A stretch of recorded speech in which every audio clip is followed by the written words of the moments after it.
오늘 약자의 짐을 감당하는 복과 영광, 이런 제목으로 은혜 나누겠는데, 오늘 본문 1절 2절 말씀을 한번 보세요. 보고 저는 이 말씀을 공동 번역 성경으로 한번 읽어보겠습니다. 믿음이 강한 사람은 자기 좋을 대로 하지 말고 믿음이 약한 사람의 약점을 돌보아 주어야 합니다. 우리는 저마다 이웃의 뜻을 존중하고 그의 이익을 도모하여 믿음을 복돋아 주어야 합니다. 라고 공동 번역 성경은 번역했어요. 이것이 교회와 성도가 세상과 구별되어 세상을 이기고 선한 영향력을 끼칠 수 있는 길이라는 거예요.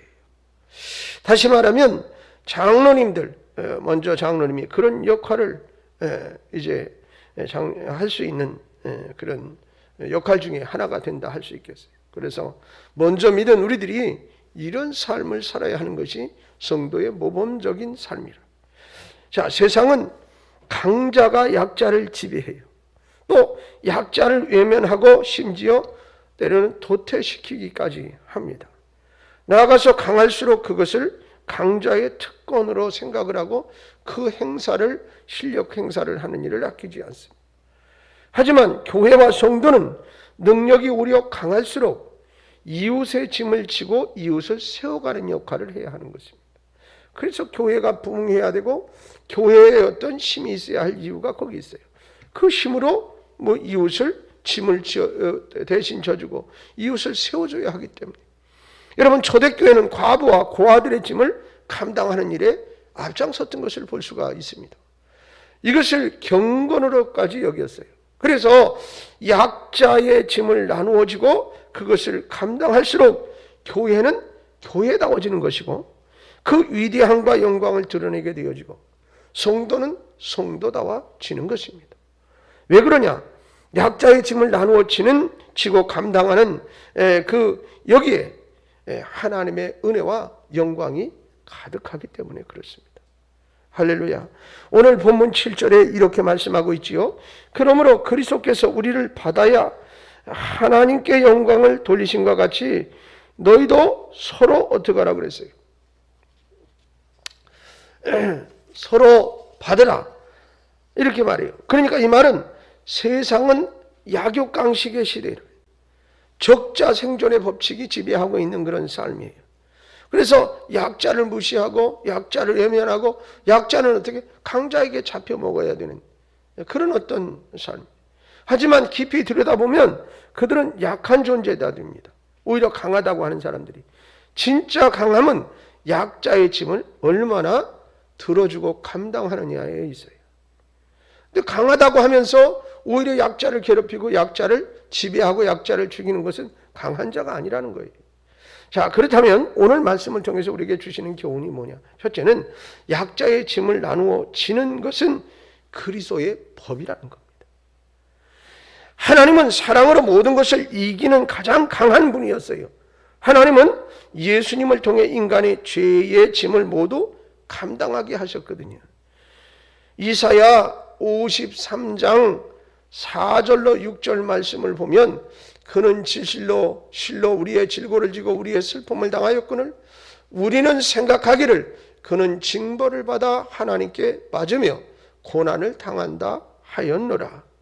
그가 찔림은 우리의 허물 때문이요 그가 상함은 우리의 죄악 때문이라. 그가 징계를 받음으로 우리는 평화를 누리고 그가 채찍에 맞음으로 우리는 나음을 받았도다. 우리는 다 양 같아서 그릇 행하여 각기 제 길로 갔거늘 여호와께서는 우리 모두의 죄악을 그에게 담당시키셨도다 라고 말씀하셨어요. 또한 주님은 오늘날 그를 믿는 사람들에게 이렇게 권면을 하고 계세요. 시편 55편 22절 말씀에 보면 내 짐을 여호와께 맡기라. 그가 너를 붙드시고 의인의 요동함을 영원히 허락하지 아니하시리로다 그랬어요. 또 뿐만 아니라 베드로전서 5장 7절 말씀에는 너희 염려를 주께 맡기라. 이는 저가 너희를 권고하심이라 그랬습니다. 여러분, 하나님의 특징은 그를 의지하는 모든 약한 자의 짐을 기꺼이 감당하는 것이에요. 따라서 주님의 몸된 교회의 특징도 또한 먼저 믿은 성도의 특징도 당연히 약자의 짐을 감당해 주는 데 있습니다. 갈라디아서 6장 2절은 이렇게 증언합니다. 너희가 짐을 서로 지라 그리하여 그리스도의 법을 성취하라. 약자의 짐은 담당하는 것은 그리스도의 법이라는 거예요. 때문에 약자의 짐을 나누어지고 그것을 감당할 수 있어야 교회가 교회다워지고 교회가 세상을 이기는 그리스도의 능력을 드러낼 수 있는 것이라. 오늘 자기에게 좋은 것만 찾고 자기만 위하려는 사람은 강해질 수 없습니다. 그러니 지금 전반적으로 사회가 흘러가는 형태와 교회는 반대예요. 사회는 극단적인 이기주의를 자꾸 얘기해요. 그리고 그런 이기주의자들을 만들어내는 그런 산업, 그런 문화, 그런 어떤 삶이 계속 전반을 지배하고 있다. 근데 교회는 그렇지 않아요. 강한 사람이 어떻게 약한 사람 업어주라고 있는 것이다 라고 가르치고 있단 말이에요. 근데 사회는 강한 사람이 약자를 지배해야 돼요. 그러니까 그들하고 자꾸 마찰이 생길 수밖에 없어요. 여러분, 이건 영적인 것이기도 하지만 사상적인 것이기도 한데 더 깊이 가면 영적인 것이죠. 왜? 영적으로 악한 세력들이 그들을 지배하고 그렇게 만들어 가서 그리스도의 상황과 반대되는 것들을 자꾸 퍼뜨리고 그렇게 흘러가게 하고. 여러분, 지금 한국 이제 전체를 통계 자료에서 분석을 해보니까 교인들의 숫자가 이제 많이 줄어들고 종교를 가지고 있는 사람 아니면 종교를 가질 사람들 이렇게 조사하니까 40% 정도밖에 안 돼요. 40%. 그리고 60%는 종교를 안 가지고 있는데 그 중에서 60%는 절대로 나는 종교를 가질 필요가 없다고 생각하는 사람이 60%예요. 그러니까 이런 말은 옛날하고 통계가 많이 달라진 거예요. 그러니까 이 60%도 구원받아야 할 대상이니까 여러분, 교회가 이들을 그리스도인으로 만드는 일이 그만큼 어려워졌다는 거예요. 네. 절대로 나는 종교가 필요 없다고 생각하는 사람이 60% 안에 60%가 되니까. 그러니까 그 숫자는 만만하지 않고 무시할 수가 없어요. 그런데다가 이단의 세력, 이슬람의 세력, 무슨 이런 것들이 또 밀고 들어와서 종교라는 형태를 유지하면서 종교인이라는 사이즈 중에 한 부류를 잠식해 가거든요. 그러니까 40%의 종교인 중에 거기는 불교, 무교, 유교, 뭐 이슬람교, 뭐 각종 여러 종교가 포함되어 있는 건데 거기에 기독교의 퍼센티지가 자꾸 줄어들고, 이미 말씀드린 대로 코로나 이후에 불교인들도 상당수의 인원이 줄어들었어요. 그러니까 다 같이 고민되어야 될 그런 하나의 문제이면서 기독교는 이것을 어떻게 풀어나가야 할 것인가라는 고민에 이제 해답을 찾아야 할 그런 순간들이다, 이런 얘기예요. 여러분, 그런데 교회는 반대로 얘기한다. 약자를 업어주고 약자를 붙들어주고 약자를 세워주기 위해서 우리가 힘이 필요하다라고 얘기해요. 그러니까 나에게 건강이 있으면 건강하지 못한 사람을 돌보라고 있는 것이고, 내가 물질이 조금 더 많으면 가난한 사람을 위해서 좀 사용하라고 있는 것이에요. 이런 걸 가르치니까 그 다른 사람들한테 바보지, 내가 10개 중에 9개밖에 없어가지고 저 녀석 거 하나를 뺏어다가 채워야 10개가 되지, 세상은 그렇게 가르치니까 이게 상황이 자꾸 부딪히게 되는 것이죠. 여러분, 그러니까 교회는 약한 자의 짐을 나눠주고 섬김을 베풀 때 어떠냐? 죄를 이기게, 그리고 세상을 이기게 되고 하나님의 영광을 드러내는 능력의 역사를 이룰 수 있다. 그러니까 여러분, 과거에는 맞습니다, 당연합니다, 그래야 되지요 라는 사상이 어느 정도 바닥에 깔려 있을 때는 이 일들이 쉬웠어요. 근데 지금은 세상은 그렇지 않다라고 강력하게 주장을 하고 맞다라고 인정하는 사람들이 자꾸 늘어나니까 기독교가 말하는 이 어떤 교리적인 면, 아니면 이제 하나님의 사랑을 실천하는 것, 교회가 교회답게 살아야 하는 것이 자꾸 부딪힐 수밖에 없는 그런 현상이 나타나요. 그러니까 교회도 한 발 물러나서, 제가 아까도 뭘 이렇게 보면서 그랬어요. 세상 사람들이 기독교에다 무엇을 요구하는가라는 질문을 던졌을 때 저는 반대입니다. 세상 사람들이 교회에다 요구하는 것을 세상 사람들을 위해서 교회가 해줘야 될 의무가 있는 게 아니에요. 하나님이 기뻐하시는 일을 하는 것이 교회지 왜 세상 사람들의 비율을 맞추기 위해서 교회가 존재해야 되느냐. 이것부터가 잘못되기 시작을 했어요. 그러다 보니까 교회가 자꾸 세상에 질질 끌려다니는 거예요. 세상은 악해요. 세상은 사탄이 지배하는 거예요. 그러니까 가지고 사탄이 교회를 세상화하려고 하는 것이죠. 여러분, 교회는 교회다워야 합니다. 교회는 교회인 겁니다. 교회의 주인은 하나님이세요. 여러분, 우리가 이 의식을 갖지 않으면 안 됩니다. 굉장히 중요한 의식이 되겠어요. 교회는 약자의 짐을 나누어지고 그것을 감당할 때 하나님의 능력, 강력한 능력의 샘이 열리고 그리스도의 영광을 나타나게 되는 거예요. 여러분 보세요. 예수님께서 서로 높아지려고 다투는 제자들에게 뭐라고 말씀하실까요? 마태복음 20장 26절 27절 말씀에 보면 너희 중에 누구든지 크고자 하는 자는 너희를 섬기는 자가 되고, 그렇죠? 너희 중에 누구든지 으뜸이 되고자 하는 자는 너희 중에 종이 되어야 하리라 그랬어요. 여러분, 높아지려면 가장 낮은 곳에서 섬길 수 있어야 한다는 말이에요.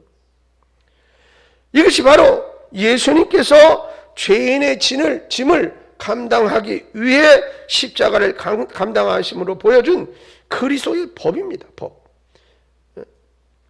그러므로 약자의 짐을 나누어지고 감당하는 것이 그리스도의 영광을 이루는 길임을 기억하시기 바랍니다. 그리고 그것이 세상을 이기며 세상을 변화시키는 역사를 가져와요. 지난 금요일인가 새벽에 제가 말씀드리지 않았어요? 여러분, 이번에 이제 감리교 입법총회가 열렸는데 그 총회에서 뭐 여러 가지가 통과됐습니다만 그 중에 하나는 이 선교사님들을 위한, 말하자면 그들의 후생 복리, 그 다음에 또 여러 가지 이제 어려운 상황을 이제 후원하기 위해서 물질이 필요하다. 그래서 각 교회에서 0.3%의 책임을 지기로 한 거예요. 그러니까는 이게 0.3% 아무것도 아닌 것 같지요. 근데 전국 교회가 다 재정 결산, 그러니까 이제 경제 활동의 결산, 뭐 이런 건축 특별회계는 좀 뺍니다. 그 중에 결산되어지는 것에서 0.3%를 그 선교 기금으로 내야 돼요. 의무적으로, 법으로. 그래서 그걸 이제 일단은 이제 한시적으로 2년간 하고 그 다음에 또 이제 실험을 하게 되고, 왜 그러냐면 전에도 신학대학을 돕기 위해서 그런 특별 헌금, 그런 이제 부담금을 신설한 적이 있는데 그것이 통과되어졌어요. 여러분 생각을 해보면 선교사님들이 얼마나 고생을 하고 힘들고 그렇습니까? 그런데 서울 광림 감리교회가 큰 교회잖아요. 그래서 저 시골에 있는 그 지역에 이렇게 신앙생활을 하고 이러는 사람들 중에서 서울권으로 대학을 왔는데, 이 사람들이 거기서 대학을 다니려면 어디 거처가 있어야 할 거 아니에요. 기숙사에 들어갈 수 있는 건 한정되어 있고, 그러다 보니까는 그 뭐 큰 대학 주변에 뭐 이렇게 뭐 원룸이라든지 이런데 또 천정부지로 비싸고 그러니까 거기다가 건물을 지었어요. 그리고서는 거기 와서 이제 거의 뭐 무료다시피 하죠. 거의 조금만 부담을 하고 거기서 들어와서 이제 생활하면서 학교 다닐 수 있는 그런 데를 지었는데, 죄송해요. 요즘 젊은 학생들이 안 들어오려고 해요. 그러니까 이걸 무슨 뭐 나쁘다 좋다 그렇게 판단하고 싶지는 않습니다만 웬만하면 안 해요. 그냥 왜? 거기 단체로 있는 것 자체도 싫고, 그 다음에 어떻게 주일날 예배 드리는 것도 싫고, 신앙생활 하는 사람들의 자녀만 봤는데도 그래요. 싫다는 거예요. 그리고 또 이제 그러다 보니까 여기다 투자를 자꾸 잘 안 하게 되니까 건물도 많이 낡아지고 그러다 보니까, 그런데 지저분하고 더러운데 안 가서 산다고 이렇게 해서 그 건물이 그냥 있어서 이걸 어떻게 할 건가? 이걸 매각해야 되느냐? 그러다가 이제 우리들이, 제가 이제 감리교 세계 선교협의회에 소속되어 있는데 거기서 결의를 보기를 그걸 좀 수리를 하자 그랬더니 광림교에서 22억을 들여서 전체 올 리모델링을 해주기로 약속을 해서 지금 수리 중에 있습니다. 그러면 그 안에 들어가는 기자재, 예를 들어서 뭐 테이블도 있어야 되고 뭐 이렇게 방마다 뭐가 있어야 되잖아요. 그게 1억 7,500만 원이 들어간다는데 우리 선교협의회에서 부담하기로 했어요.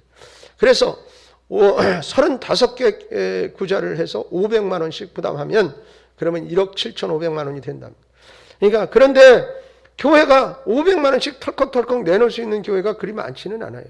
선교회라고 그래야 뭐 다 이렇게 그런 상황이니까. 그래서 제가 그랬어요. 500만 원 못 부담하는데 어떻게 하냐. 괜찮다 이거예요. 하다못해 100만 원이라도 부담하고 그렇게 해서 그 시설을 갖춰놓고 선교사님들이 외국에서 선교하다가 한국에 들어와서 있을 데가 없는 사람도 많아요. 어디 가서 머물러 뭐 일주일이고 2주일이고 있어야 되는데 있을 데가 없는 거예요. 왜 그러냐면 소속된 교회가 무슨 뭐 관사를 지어놓고 그들을 거기다가 해줄 수도 없고 그러다 보니까 어떻게 하느냐면 무슨 원룸이나 아니면 이런 거를 이제 잠깐 임대해가지고 거기서 기거하게 하거나 이렇게 하는 경우도 있어요. 저희도 이제 중국에 그 신학교 운영할 때 거기 중국 신학교를 담당하시는 그 선교사님이 계시죠. 중국 이제 그 뭐 조선족이에요. 그래서 한국에 들어와서 신학 공부도 하고 목사 안수도 받고 그렇게 들어가신 분인데 근데 들어오면 어떻게 원룸 얻어드려요. 원룸. 한 달 정도 원룸을 얻어가지고 그러다 보니까는 그냥 아주 좀 뭐라 그럴까 시끄럽고 막 이런 것이 저 원동 골동 어디 그쪽에 그냥 그 중국 분들도 많이 계시다고 그래요. 근데 맨날 새벽까지 막 술 먹고 소리 지르고 싸움하고 그런다고 그 선교사님이 그러시더라고. 근데 그런 곳이라도 어떻게 뭐 어디 기거할 데가 없으니까 한국에 들어와서 또 공부를 해야 될 때도 있고 뭐 이럴 때 이제 이렇게 해주기도 하고 선교사님들이 들어와서 때로는 가족이 와서는 조금 쉬기도 하고 말이죠. 이래야 되는데 그런 공간이 없어요. 그래서 그걸 그렇게 리모델링을 해서 이제 새로 잘 만들고 그리고 이제 세성교협의회에서 그렇게 1억 7,500을 들여서 지금 하고 있는데 오늘도 보니까는 어느 교회가 광고를 했더니 두 분의 성도가 저희가 하겠다고 그래서 두 구자를 해서 1,000만 원 결정했다고 그러면서 그리고 그 성교협의회 회장님이 벌써 자기가 5구자를 담당하셨어요. 5구자면 얼마에 2,500만 원. 본인이 앞장서서 그렇게 하면서 회원들한테 이제 하라고 이렇게 이제 말씀을 하시지 본인이 안 하고 그러는 분이 아니에요. 그분 은퇴도 얼마 안 남았어요. 그럼에도 불구하고 선교에 우리식 그런 말하면 미친 분이 저 많은 양반이 그냥 어디든지 뭐 그런 일이 있다 그러면 그냥 그 단걸음에 달려가가지고 막 이렇게 열심히 하시는 그런 분이신데 그분이 임기가 이제 2년이고 2년 지나고 나면 이제 저희 진임용 감독님이 그 선교협의회를 맡으셔서 이제 2년 또 마무리를 하게 되고 그리고 이제 그분 그러고 나서 이제 진 감독님 뭐 은퇴가 얼마 안 남았으니까 그거 끝나고 나 1년 뒤에 은퇴하시게 되는 그런 상황이 되어졌어요. 이제 이렇게 우리가 활동을 하고 있는데 여러분 돕는 것은 하나님의 뜻이에요. 그래서 저도 그런 생각을 갖고 있어요. 우리도 뭐 돈 100만 원이 되더라도 아니면 얼마가 되더라도 뭐 테이블 하나라도 거기 사놔야 되는 거예요. 뭐 선교한다고 그러면서 선교사님들이 거기 와가지고서는 말이에요. 그 테이블에 앉아서 식사를 하든지 성경을 읽어드시든지 하나님께 영광이 되는 것이다. 이런 생각을 갖거든요. 그래서 여러분 세상은 그렇게 가지만 주님은 그렇지가 않다는 것을 우리는 분명히 알고 세상을 이기는 방법은 강한 자가 약한 자를 돕는 거고 그래야 그리스도의 빛이요 그리스도의 사랑이 드러나는 일이라. 두 번째로는 교회가 세상을 변화시키는 것은 주님의 꿈이에요. 꿈. 근데 변화시키는 방법까지 제시해주고 계신 거예요. 여러분 세상은 어떻게 강한 사람이 약한 자를 누르고 나를 따라오라 이렇게 얘기하지만 여러분 교회를 향한 하나님의 꿈은 교회가 약자의 짐을 감당함으로 약육강식의 세상을 오히려 이기고 하나님의 은혜와 사랑으로 세상을 덮어버리는 거예요. 오늘 본문 8절로 12절 말씀이 그렇습니다. 비춰놓으시고요. 좀 이렇게 넘겨주세요. 자, 교회가 이방인도 변화시키고 열방들을 다 하나님을 찬양하도록 변화시키는 역사가 나타나리라는 것이죠. 이것이 주님이 원하시는 꿈입니다. 꿈. 그러니 한 사람도 예수를 모르는 사람이 없게 하는 거예요.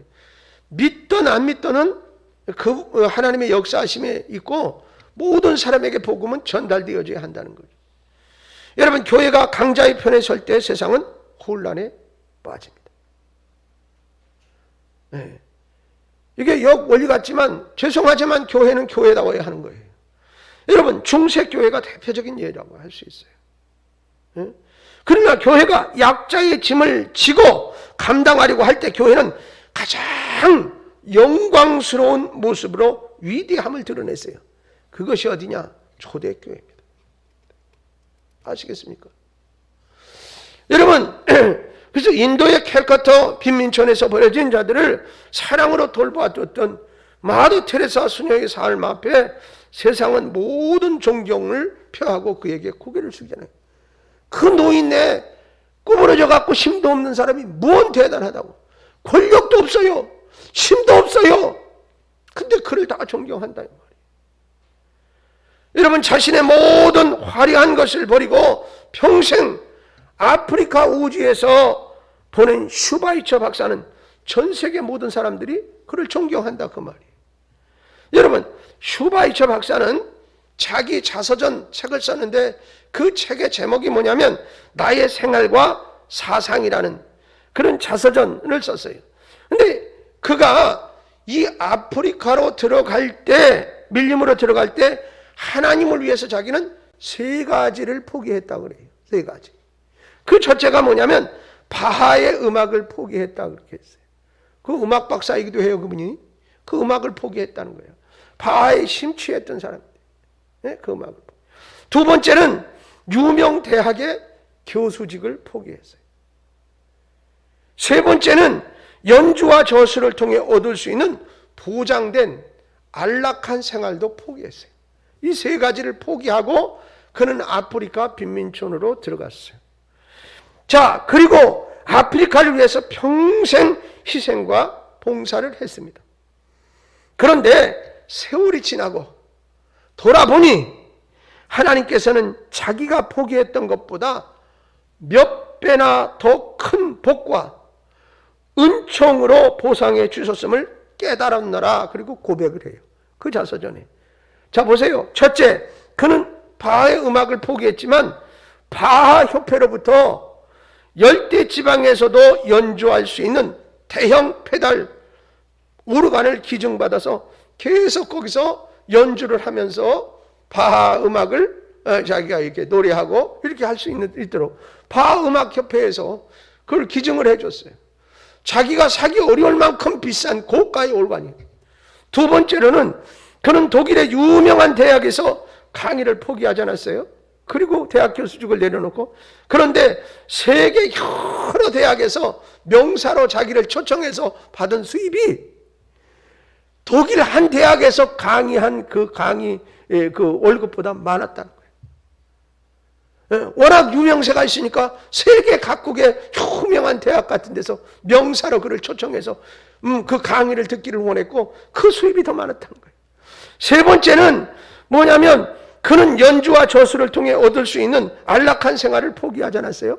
그런데 아프리카에서 체험을 바탕으로 쓴 나의 생활과 사상이란 책이 세계적인 베스트셀러가 되고 넉넉하게 아프리카 선교 사업을 할 수 있는 그 책의 인쇄를 받아서 자금을 공급받았다는 거예요. 여러분 보세요. 하나님을 위해서 포기했더니 하나님이 은혜로 내가 생각하지 못한 방법으로 그것 이상의 몇 배를 채워주셨다. 그러니 여러분 하나님께 영광을 돌리고 내 자신도 어떻게 이제 복된 삶을 살고, 이게 슈바이처의 자서전의 핵심 내용이에요. 여러분 오늘도 하나님은 약자의 짐을 나누어지고 감당하려는 교회, 그런 성도를 찾아 일하시고 그들을 통해 세상을 이기는 하나님의 영광을 드러내기를 원하시는 줄로 믿습니다. 할렐루야. 그러니 교회에서 먼저 믿어 장로가 되고 권세가 된다는 것은 바로 이런 삶을 실천하여 하나님께 영광을 돌리는 자리에 있어야 한다는 거예요. 여러분 일반 세상 믿지 않는 사람과 똑같으면 어디 성도라 말할 수 있으며, 일반 성도보다 집사, 권사, 장로가 달라도 뭐가 하나 더 달라야 직분자지. 여러분 그것은 분명한 것이에요. 그렇기 때문에 이 의무와 뜻, 그리고 하나님이 원하시는 바를 깊이 깨닫고 삶에 적용하고 실천할 수 있는 여러분 되시기를 바랍니다. 세 번째로는 약자의 짐을 감당하는 자에게 하나님께서 뭐예요? 복과 영광을 안겨주신다는 거예요. 할렐루야. 본문 13절에 바울 사도는 이렇게 말씀해요. 소망의 하나님이 모든 기쁨과 평강을 믿음 안에서 너희에게 충만하게 하사 성령의 능력으로 소망이 넘치게 하시기를 원하노라 그랬어요. 자, 하나님은 약자의 짐을 감당하고 그리스도의 법을 이루려는 사람에게 기쁨, 평강을 주시고 성령의 능력으로 소망을 갖게 하신다. 소망이 되게 해주신다. 이렇게 표현했어요. 그러니까 구약의 약자의 짐을 짊어짐으로 복을 받은 대표적인 인물이 있어요. 그게 누구냐면 룻이에요. 룻의 시어머니 나오미는 가나안 땅에 기근이 되니까 남편과 자식을 데리고 모압 땅으로 내려갑니다. 자, 이민을 간 것이지요. 하지만 그 땅에서 남편을 잃고 자식 둘을 모두 잃어버렸습니다. 그리고 그렇게 되니까 가난하고 늙은 과부가 돼서 이제 내가 살 곳은 고향인데 거기서 위로받고 내 생애를 마감해야 되겠다 생각을 하고 고향으로 돌아가려고 합니다. 이 늙은 과부의 앞길에 있을 고생과 역경을 불보듯 뻔하지 않습니까? 여러분, 오죽하면 구약시대 때나 예수님께서도 고아와 과부와 나그네는 아주 가난한 사람, 좀 돌봐줘야 될 사람으로 분리하지 않았어요. 그러니까 그 과부가 돼서 지금 가는 거예요. 여러분, 모압 땅에서 얻은 두 며느리에게 얘기하기를 너희는 따라오지 말고 새 출발해서 이 땅에서 다시 재혼을 해서 이렇게 살도록 해라, 이렇게 얘기하죠. 작은 며느리였던 오르바는 이 어머니의 말에 모압 땅에 남기로 결정을 합니다. 하지만 큰 며느리인 이 룻은 모든 것을 잃고 슬픔과 절망의 짐을 진 시어머니가 홀로 고향으로 돌아가는 것을 볼 수가 없었어요. 돌아가도록 할 수는 없었어. 그래서 모든 것을 버려두고 어머니의 짐을 함께 지기로 하고 나오미를 따라 나섭니다. 이 장면이 성경에 기록되어져 있는데 저는 이 말씀을 읽다가 가슴이 뭉클해지면서 참, 보세요. 한번 성경을 읽어보려고 그래요. 룻기 1장 15절로 17절 말씀이. 나오미가 또 이르되 보라, 내 동서는 그의 백성과 그의 신들에게로 돌아가나니 너도 너의 동서를 따라 돌아가라 하니. 그러니까 이 말은 오르바가 그렇게 됐으니 너도 가라, 이 말이에요. 그러니까 그 말에 룻이 이르되 내게 어머니를 떠나며 어머니를 따르지 말고 돌아가라 강권하지 마옵소서. 어머니께서 가시는 곳에 나도 가고 어머니께서 머무시는 곳에서 나도 머물겠나이다. 그리고 이어서 어머니의 백성이 나의 백성이 되고 어머니의 하나님이 나의 하나님이 되시리니. 어머니 하나님이 나의 하나님이 되시리니. 이건 신앙적인 고백이에요. 다시 말하면 나오미가 어떤 삶을 살았는지 구체적으로 자세하게 기록되어 있지 않지만 그래도 나오미의 삶, 그 가족의 삶을 통해서 룻이 어떻게 예수님을 만났다, 하나님을 만났다는 거 아니에요. 신앙을 갖게 됐다는 거 아니에요. 그런데 그 신앙 안에서 생각을 해보니 이 어머니를 버리고 그냥 가라고 하는 것은 맞지 않다는 거예요. 어머니의 짐도 내가 같이 지고 어머니의 하나님이 나의 하나님이고 어머니의 백성이 나의 백성이고 어머니 고향이 나의 고향이고 어머니 머무는 곳에 내가 머물 자리고 어머니께서 죽으시는 곳에서 나도 죽어 거기에 묻힐 것이니 만일 내가 죽는 일 위에 어머니를 떠나면 여호와께서 내게 벌을 내리시고 더 내리시기를 원하나이다 하는지라. 자, 모든 것을 잃고 가장 낮아지고 절망 속에 갇힌 시어머니의 짐을 함께 지고 그것을 끝까지 감당한 룻은 보아스를 만나 결혼하게 되고 보아스는 다윗 왕의 중조부가 되고 예수 그리스도 메시아의 조상이 되는 영광을 누리게 된 줄로 믿습니다. 할렐루야. 여러분, 세상적인 잣대로 보면 룻은 미련 곰탱이요. 야, 그 고생을 왜 자처해서 그 길을 해? 지금 이 유대 땅에서 먹고 살기가 어려워서 모압으로 간 거예요.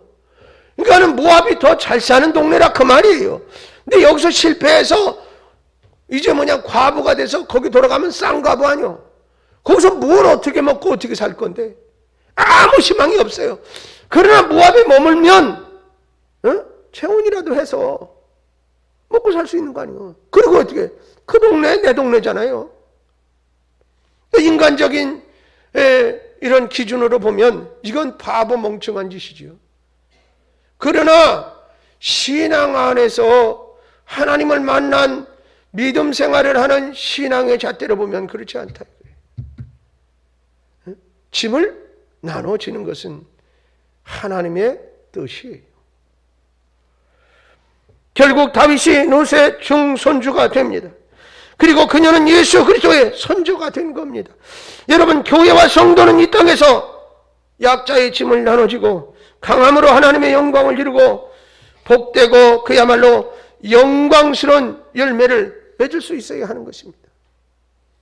지금이야말로 오히려 교회와 성도가 그리스도의 법인 약자의 짐을 나누어지고 감당함으로 세상을 이기는 영광을 보여주어야 할 때인 줄로 믿습니다. 할렐루야. 세상은 점점 약자를 외면하고 스스로 모든 강함을 향해 나아가고 있어요.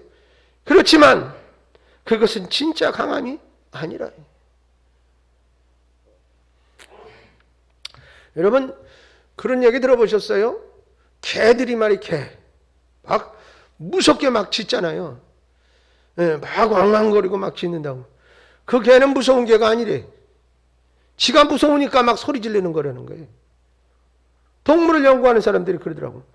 근데 진짜 자기 힘이 있는 개는 그렇게 뭐 왕왕거리지 않고 좀 가만히 있는 거 그냥. 까불지 마. 그렇게 경고해놓고 그냥 가만히 있는. 조그만 개는 깡깡깡깡깡 거리면서 막 짖어대고 막 난리를 치지. 나 무서워 죽겠어! 막 그러는 거래요. 그게 오히려. 여러분, 진짜 강한 사람은 큰 소리 치지 않아요. 오히려 정말 약한 사람을 돌봐주고 세워주고 함께 해주고 그런 사람이 진짜 강한 사람이에요. 근데 강한 거 가지고 깜짝거리고 말이지 남을 누르고 약자를 말이지 소외시키는 그런 건 강한 것이 아니라고 성경은 분명히 말하고 있잖아요. 여러분, 그랬어요. 세상은 점점 약자를 외면하지만 그러나 진짜 강함이 아니라 그것은 그들 속에 약자의 짐을 외면할 수밖에 없는 심리적인 약함이 숨어 있기 때문입니다. 여러분, 생각해 보세요. 로마 제국은 자신들의 강함으로 전 세계를 지배하면서 약자들을 짓밟았어요. 그리고 유린하지 않았어요. 하지만 교회는 그 안에서 약자된 노예와 과부와 그리고 고아 이를 짐을 감당하면서 그리스도의 법을 성취해 나가는 일에 힘을 썼어요. 그 결과 어떻게 나타났는지 역사가 증명하고 있지 않아요? 약자를 짓밟고 유린했던 로마 제국은 무너졌어요. 그러나 교회는 현재에도 전 세계를 향해서 복음을 힘있게 전파하고 있는 줄로 믿습니다. 사랑하는 여러분, 지금은 교회가 약자의 짐을 나누어지고 감당할 시대적 사명이 필요한 때입니다. 여러분, 어떤 사람들은 그렇게 말합니다. 전에도 누군가와 대화를 하면서 그랬어요. 우리는 이제 통일 한국을 지향해야 된다. 근데 우리가 자꾸 그런 꿈을 꿔야 되지. 아예 꿈도 꾸지 말고 그런 일은 싫어. 이렇게 하면 통일이 되겠느냐. 왜? 열강들은 대한민국이 통일되는 걸 싫어합니다. 제일 먼저 싫어하는 건 일본, 중국이에요. 왜냐하면 우리나라가 북한과 통일되면 중국과 일본을 능가할 수 있는 경제 대국이 됩니다. 그것은 경제학자들이 연구한 바요. 또한 통계 자료에서 나오고 있는 얘기예요. 여러분, 그래서 이미 벌써 일본은 어느 정도 맥이 꺾일 만큼 그런 상태가 되어진 그런 상황이에요. 그러니까 어떻게 해서라도 통일이 되면 안 되는 거예요. 그러니까 열강들은 방해하는 거예요. 미국도 결코 우리나라가 통일되기를 그렇게 원하고 싶지는 않아요. 다 자기들의 이익을 위해서 이렇게 그러는 거죠. 그러니까 우리가 통일이 돼야 된다. 그러면 어떻게 되느냐? 지금 우리가 살고 있는 이 경제적인 부와 기쁨, 복지를 완전 다 포기해야 됩니다. 완전 포기. 왜? 북한이 우리와 어느 정도 레벨이가 맞아서 그렇게 레벨이 맞아서 비슷하게 산다면 상관이 없겠지만 거긴 우리의 50배 이상 못 살아요. 50배 이상. 50배 이상. 아시겠어요? 그러니까 그 북한에 탈북한 사람들이 와가지고서는 그 하나원 이렇게 나와가지고 뭐 이렇게 얼뛰기 할 때 우리나라 이제 가을철 배배기 때가 돼가지고 거기 가서 배배는 거 한번 도와주는 그런 행사를 하자고 그랬더니 다 이제 뭐냐면 낫을 어디서 구해가지고 다 들고 나왔대. 그냥 나와서 보니까 낫 쓸 일이 하나도 없는 거야. 에? 어떻게 해요? 기계가 지나가면서 그 기계가 들어가는 자리만 살짝 이렇게 낫으로 베요. 여기만 조금만. 그 기계가 지나가면서 다 탈곡해가지고 다 당겨가지고, 그리고 집은 어떻게 툭툭 떨어져서 묶고 떨어지든지 아니면 훌훌훌 돌려가지고선 엔실내지 않은 그런 소 이런 짐승 먹이로 허옇게 둥그렇게 해서 툭툭 떨어뜨리고 하잖아. 그러니까 그냥 와가지고 벼베기 와가지고 구경하다가 이런 세계가 다 있어. 그러니까 이런 엄청난 차이가 있어. 그리고 중요한 건 뭐냐면 사상의 차이예요. 생각의 차이가요 만만하지 않습니다. 그래서 제가 여러분들에게 얘기하는 건, 여러분들의 자녀들이 결혼할 때 믿는 사람하고 우리 자식이 믿으면 믿는 자식하고 결혼을 해야지, 믿지 않는 사람과 믿는 사람은 생각의 차이가 달라요. 이 개인 접점이 같질 않아. 그 자꾸 출발은 비슷한 데서 하는 것 같은데 이렇게 와보면 뚝 떨어져서 이렇게 지나가야 된다고. 안 만나요. 이게 만날 수가 없어요. 그러니까 여러분 어떻게 생각이 안 맞으면 살기가 어려운 거예요. 아주 힘든 거예요. 그러니까 어떻게 남자가 예수를 믿고 여자가 안 믿으면 남자가 그만큼 이걸 참고 견뎌줘야 되는 거고, 거꾸로 여자가 믿고 남자가 안 믿으면 여자가 그것을 다 참고 견뎌줘야 되니까, 여러분 요즘 그냥 서로 다 이렇게 하는 것도 만만하지 않고 힘들어 죽겠는데 이게 쉽냐고. 짐을 다른 사람보다 2배, 3배를 걸머쥐고 가야 되는 거니까 엄청난 고통이, 이 정신적인 고통이 따르는 거라 이 말이에요. 여러분 생각해봐요. 시댁이 제사 지내. 며느리가 안 가? 안 갈 수 있는 며느리 있으면 나와보라고. 쉽지 않아요. 제사를 가서 안 지내더라도 가야지. 어떻게 안 가? 그럼 주일 빠지는 거 아니에요 벌써. 예. 그리고 남자는 어떻게? 당연히 가야 되는 것으로 또 얘기를 하죠. 이해하려고 안 그래요 웬만해서. 그러니까 이런 것들이 점점 그래서 자기의 신앙에 손해를 보게 되고 정신적으로 충격을 받게 되고 그런단 말이에요. 이런 것처럼 뭐예요? 종교가 다르면 생각이 달라져요. 근데 사상이 다른 것도 그거보다 더 큰 차이가 있네요. 사회주의 사상과 민주주의 사상은 많이 달라요. 그러다 보니까 이 차이가 이게 하나가 되려면 얼마나 어려워요. 그리고 북한이 쓰는 용어하고 우리하고 많이 다릅니다 또. 그렇잖아요. 말도 못 알아듣겠어요. 그러니까 무슨 저 제주도 방언을 막 하면 우리가 못 알아듣는 거 많잖아요. 그런 것보다 더 어려워요 이거는. 문화적인 차이에서 나타나는 그런 언어기 때문에 그렇습니다. 이제 이런 것들이 어려우니까 이제 젊은 세대의 사람들에게 야 통일해야 된다 그러면 아이 그래야죠. 그래 놓고 이 얘기를 하면서 네가 사는 삶에 지금 어떻게 20배 이상을 못 살게 된다. 그렇게 얘기를 하면 지금 1980년대로 들어가야 돼요. 20년 뒤, 15년 뒤, 10년 적어도 그 이하로 물러나야 되는데 가능하겠어요? 예? 여러분 삐삐 들고 다니는 게 가능해? 삐삐 들고 그런 문화 수준으로 내려간다는 건 아니지만 부담을 그만큼 가져야 되는 거예요. 그 사람들 먹여 살려야 되잖아요. 북한 인구도 2,500만이에요. 예? 우리 5천만 치자 이 말이야. 그러면 2명이 1명 거를 책임져야 돼. 여러분이 지금 부모님이나 나이 드신 분들 책임지는 것도 어깨가 버거가지고 지금 흔들흔들해. 우리나라 빚이 장난이 아니요.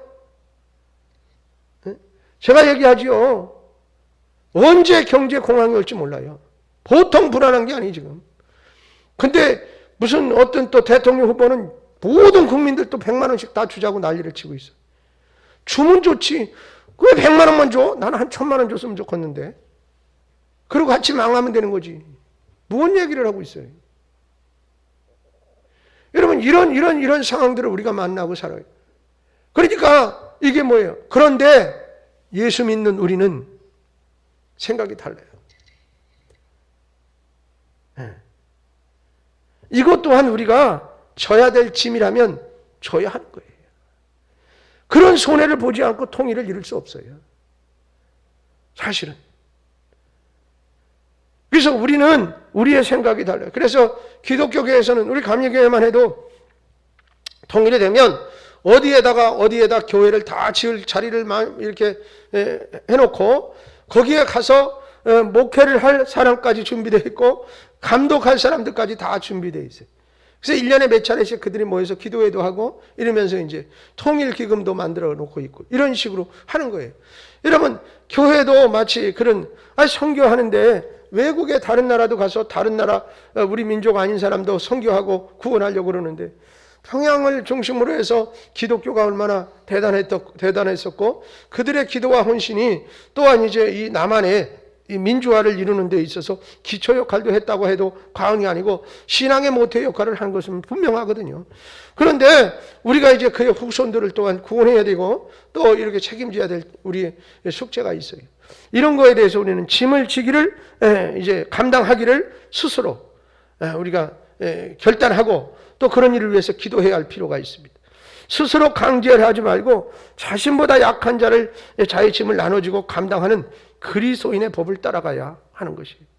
그럴 때 약해 보이는 일이 이제 천을 감당하고 온 세상을 하나님의 영광으로 뒤덮는 그야말로 놀랍고 위대한 역사를 이루게 되리라 믿습니다. 여러분, 그 희생이 있어야 이제 우리 후대의 삶은 경제적인 대국을 이루면서 이제 어떻게 여기서 출발해가지고 그저 기차 타고 차 타고 대륙을 향해서 막 가는 거 아니에요? 중국을 거쳐서 유럽도 막 가고 우리는 어떻게 해야 돼? 비행기 안 타고 배 안 타면 못 가잖아요. 북한이 딱 막고 있으니까 대륙을. 그러니까 갈 수 있는 거죠. 이 경제적인 효과는 대단하고 북한에 있는 지하자원이 엄청나게 많아요. 그걸 우리가 잘 활용하면 경제대국으로 갈 수 있는, 지금은 조금 이제 통일돼서 바로 얼마 동안은 힘들겠지만 한 10여 년 20년 힘들겠죠. 그렇지만 그 이후에는 더 좋은 그런 세계가 펼쳐질 것이니까 조금은 희생해야 할 필요가 있는 것이죠. 이런 큰 꿈을 우리가 가지고 그들의 짐을 우리가 좀 같이 들어줄 수 있는 그런 양보의 마음이 우리에게는 있어야겠다. 약자의 짐을 감당함으로 이 복되고 영광스러운 일에 쓰임받는 장로님 가정 되시기 바라고 성도님들 되시기를 주님의 이름으로 축원합니다.